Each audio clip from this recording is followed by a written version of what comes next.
உங்க டயலாக் திரு ஸ்ரீகாந்த் சொல்லிட்டார். நீங்க தான் சொல்வீங்க சர்வதேச சதி, ராகுல் வந்து அமெரிக்காவோட சதி பண்றார் இப்பவும் சொல்றீங்களா? எல்லாருக்கும் தெரிஞ்சு போச்சு அது. அப்படியா? நாங்கள் தான் சொல்லிக்கிட்டு இருந்தோம், இப்போ மக்களுக்கும் தெரிஞ்சு போயிட்டுது. ஏன்னா திடீர்னு ஒரு நாள் சொன்னார், சீனாவிலேருந்து 2000 சதுர மீட்டர் இடத்த இந்தியா இடத்த சீனா பிடிச்சிட்டுது.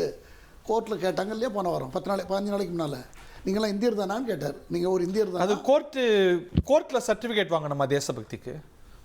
அது வேற விஷயம். கோர்ட்டில் சாதாரணமாக கேட்க மாட்டாங்க, இந்த மாதிரி வார்த்தையே ஒருத்தர் மேலே கேட்க மாட்டாங்க. அவங்களுக்கே ஒரு டென்ஷனை ஏற்படுத்தியிருக்காருன்னா போய் பார்த்துக்குங்க.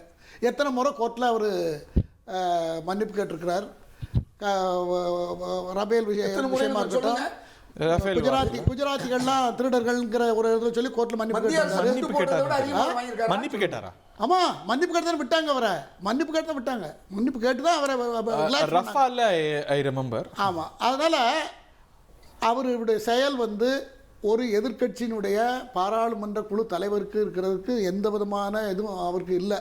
நான் இதுக்கு மேலே அவரை பயன்படுத்துறதுக்கு ஒரு நல்ல ராயல் ஃபேமிலி, நேரு ராயல் ஃபேமிலியா பின்ன மோதிலால் நேருவோட கிராண்ட்சன் சார். மோதிலால் நேருவோட இந்தியாவுக்கு ஆனந்த பவனத்தை கொடுத்த மோதிலால் நேருடைய கிரேட் கிராண்ட்சன்.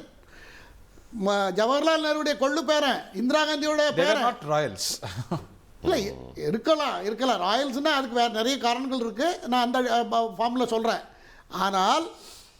ஆனால் அவர் வந்து இந்த மாதிரி இந்தியாவுக்கு ஜார்ஜ் சோரஸோட ஹிண்டன்பர்க்கை பற்றி அவர் சொன்னது, ஹிண்டன்பர்க் அதானியை பற்றி சொன்னது. அதனால இந்தியாவுக்கு எத்தனாயிரம் கோடி நஷ்டம், அதானிக்கு எவ்வளோ நஷ்டம், எல்ஐசிக்கு எவ்வளோ நஷ்டம். இல்லை இப்படி ஒரு ஃபால்ஸ் ஸ்டேட்மெண்ட்டை கொடுத்து இந்தியாவில் ஒரு பெரிய பதட்டத்தை விவாதம் நடத்தி. இல்லை சார், நான் என்ன சொல்கிறேன்னா, நீங்கள் இந்த நாட்டினுடைய எதிர்க்கட்சி தலைவர், இந்த நாட்டினுடைய பாராளுமன்ற குழு தலைவராக இருக்கீங்க, பிரதான கட்சியினுடைய தலைவராக இருந்துட்டு எவ்வளோ பொறுப்பாக ஒரு 200% கன்ஃபார்ம் பண்ணால் தான் நீங்கள் அதை வந்து பார்லிமெண்ட்லேயோ அல்லது மற்ற இடத்துல பேசணும். இப்படி தான் நம்ம முன்னோர்கள்லாம் காங்கிரஸில் இருந்த தலைவராக இருந்தாலும் சரி, மற்ற கட்சிகளில் இருந்தவங்க, சின்ன மாநிலத்தில் இருந்த கட்சிகளில் உள்ள தலைவர்கள் கூட அதை ஃபாலோ பண்ணிருக்காங்க. என்ன தப்புன்ட்டார்? இல்லை, இப்போ இவர் சொன்னது அத்தனையுமே சார் ரொம்ப சிம்பிள் சார். இப்போ சார் நான் சிம்பிளாக நான் சொல்ல வர்றது என்ன தெரியுமா, தேர்தல் ஆணையம் டெல்லியில் இருக்கிறது, அதுக்கு செக்ரட்டரியேட் ஆஃபீஷியல்ஸ் வந்து வெறும் 300 பேர் தான். தரவுகளில் பார்த்தா அப்படி தான் இருக்கிறது. மாநிலங்களை வந்து தேர்தல் சமயங்களில் எந்த மாநிலமோ அந்த மாநிலத்தினுடைய உள்ளாட்சித்துறையினுடைய பவரை எடுத்து அவங்கள வச்சு தான் முழுக்க பயன்படுத்துகிறாங்க. அப்போ அதுக்கு அந்த அரசாங்கம் பேருக்கு தேர்தல் ஆணையர்கள் மேலே இருப்பாங்களே தவிர இந்த வேலைகளை பண்ணுறது பூரா இவங்க தான். அதனால தான் ராஜண்ணா வந்து நேற்று முந்தா நாள் வந்து ஒரு ஸ்டேட்மெண்ட் கொடுக்குறாரு, நம்ம தேர்தல் ஆணையத்தை எதுக்கு எடுத்தாலும் குறை சொல்லக்கூடாது, தேர்தல் ஆணையம் அது ஒரு நிறுவனம், நாம் வந்து எதுக்கு எடுத்தாலும் நம்மக்கிட்டையும் குறை இருக்கிறது, இங்கே வந்து நம்ம மேலேயும் தப்பு இருக்கிறது அப்படின்னு ஒரு வார்த்தையை சொல்லிவிட்டாரு. சொன்ன அடுத்த நிமிஷம் டிகே சிவகுமார் அங்கே டெல்லிக்கு சொன்னார். சொன்ன ஒரு அடுத்த 1 மணி நேரத்தில் இம்மீடியட்டாக ரிசைன். ஏன்னு கேட்டதுக்கு, இல்லை சார் ஒரு 10 நாள் சட்டமன்றம் நடக்குது, அது முடிஞ்சோடனே நானே பார்த்து நீக்கிறேன் பெரிய ப்ராப்ளம் ஆகும் அப்படின்னு சொன்னதுக்கு நோ எந்த இதுவும் கிடையாது. இப்போ அடுத்த நிமிஷம் அவரை டிஸ்மிஸ் பண்ணு, ஜெகதீப் தங்கர் மாதிரி ரெசிக்னேஷன் அந்த மாதிரி ஆயிப்போச்சு. ஆயிருக்கு காரணம் அவர் இதை அவர் சொல்றாரு, மனசாட்சியோட ஒரு காங்கிரஸ்ல ஒரு மனசாட்சி நடக்கலன்னு சொன்னாரு. இல்ல சார் சொன்னாரா கொஞ்சம் நான் முடிச்சிடுறேன். சுமன் ஸ்ரீ ராமன் என்ன சொன்னாரோ அதத்தான் ராஜனா சொன்னாரு. மோசடி நடக்கலைன்னு சொல்லல, இந்த தேர்தல் கமிஷன் தவறு செஞ்சிருக்குன்னு சொல்லல சார். அது சார் எங்க கட்சிக்கு விரோதமா யார் இருந்தாலும் செய்வோம். ஆனா அவர் என்ன சொன்னாரு, அவர் என்ன சொன்னாரு, மோசடி நடந்தது உண்மைன்னு தான் சொல்றாரு. ஆனா இதை ஏன் நாம முன்கூட்டி நாம வந்து பாருங்க, முன்கூட்டியே இதை சொல்லல. இப்ப சுமன் சார் சொன்னதான் சொன்னாரு. கொஞ்சம் நான் 2-3 பாயிண்ட் சொல்லி முடிச்சுக்கிறேன். அதாவது அவர் மட்டும் இல்லை, மணீஷ் திவாரி, ப. சிதம்பரம், அதே போல் சசி தரூர், இப்படி பல பேர் வந்து இதுக்கு ஒன்றும் சொல்லல. ராகுல் காந்திக்கு அவருக்கும் பேச்சுவார்த்தையே கிடையாது. ஒரு உண்மை சொல்லுங்க, நீங்க பேசும்போது ஒரு வார்த்தை அப்புறம் சொல்லுங்க.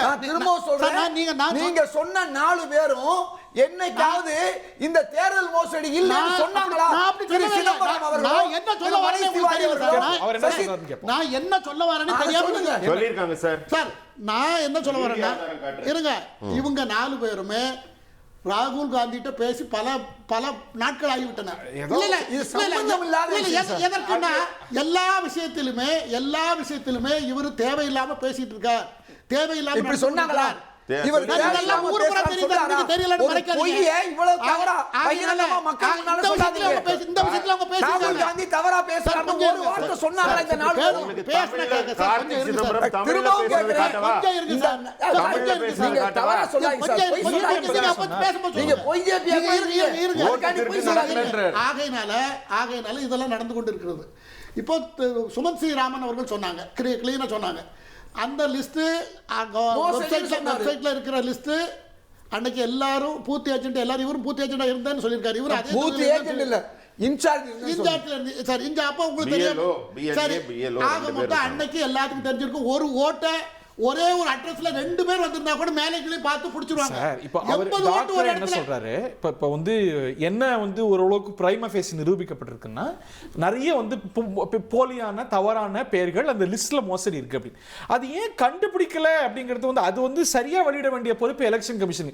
நீ ஏன் பார்க்கல அப்படிங்கிற கேள்வி கேட்கலாம். பட் ஒரே ஒரு நிமிஷம், பிரைமரி ரெஸ்பான்சிபிலிட்டி சொல்றேன் சார். ஒரு சரியான லிஸ்ட் கொடுக்க வேண்டிய எலெக்ஷன் கமிஷனா இல்லையா? இந்தியா 140 கோடி மக்களோட இயங்கிக் கொண்டிருக்கிறது. ஒரு நாள் ஒன்றுக்கு லட்சக்கணக்கான பேர் பிறப்பார்கள், இறப்பார்கள், மேஜர் ஆவார்கள், அதே சமயத்துல அட்ரஸ் அப்படின்னா தேர்தல் கமிஷன் தப்பு பண்ணலாமா? இந்த காரணங்கள் எல்லாம் தொடர்ந்து நடந்து இது கொண்டிருக்கிறது. இந்த இல்ல, காரணமா சார்? இருங்க சார், மோசடி பண்ணலாமா? இது மோசடின்னு சார், எப்படி யா- சொல்றீங்க? நீங்க- சார், இருங்க, இருங்க. தவறு. சார், சொல்றத கேளுங்க. நீங்க தானே 60 வருஷம் நடத்துறீங்க. தேர்தல் நீங்க சீசன் தானே- மோசடி சார், நீங்க பண்ணலாமா? தானே- பாஜக அதை ஆதரிக்கலாமா? சார், நீங்க தானே அதாவது 1950 ஜனவரி 25க்கு சுகுமார் சன் ஐசிஎஸ் அவர் தான் முதல் எலெக்ஷன் கமிஷனர். அவர் தான் ராஜேந்திர பிரசாத்தை உட்கார வைக்கிறாரு. அவர் தான் ஃபர்ஸ்ட் அப்பாயின்மெண்ட் கவர்மெண்ட்டுக்கு, நம்ம கவர்மெண்ட்டுக்கு.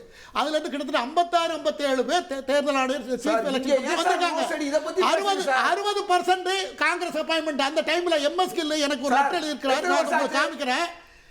நாங்க அவர் இதெல்லாம் சொன்ன வருஷம் இல்ல, என்னாச்சு? இதெல்லாம் எத்தனை பேர் retire ஆயிட்டாங்க? நான் உச்சநீதிமன்றத்தில் இதற்காக 98 ஒரு வழக்கு தொடர்ந்தேன். தேர்தல் சீர்திருத்தம் பண்ணணும், எப்படி பண்ணணும், இந்த வாக்காளர் அடையாள அட்டை கொடுக்கணும்னு அதில் கேட்டிருந்தோம். ஆனால் அதுக்கப்புறம் தான் அது வந்தது. அதுக்கு பிறகு என்னென்ன பண்ணணும், எப்படி அதை பண்ணணும்ங்கறத மோசடி பத்தி சொல்லியிருந்தேன். பேசுங்க சார். ஆனால் இந்த தேர்தல் கமிஷன் மோசடி பத்தி இல்ல, பேசுங்க அது சார். அது 1946 அதை நீங்க இன்சிஸ்ட் பண்ணுங்க. அதை நீங்க எதிர்க்கட்சி தலைவரா நீங்க நீங்க பண்ணுங்க. பாராளுமன்றத்துல உங்க ஆட்சி இருக்கு. நீங்க அதைத்தான் 11 செய்யணுமே வருஷமா தவிர ஆட்சி இருக்கு. நீங்க எப்படி பண்ணுங்க நேரடியா எலெக்ஷன் கமிஷனையும் பாஜக கனெக்ட் பண்ணுவீங்க? 11 வருஷமா எப்படி பாஜக பேசுவீங்க? ஆட்சி இருக்கு. உங்களுக்கு ஏன் நீங்க மனசாட்சியில பேசல? எதுவுமே இல்லையே. ஏன் எப்படி நீங்க நீங்க தேர்தல் கமிஷன் சீர்திருத்தம் பத்தி ஆமா, 11 வருஷமா ஆமா, கொஞ்சமா ஏன் குமார் சார் பேசல?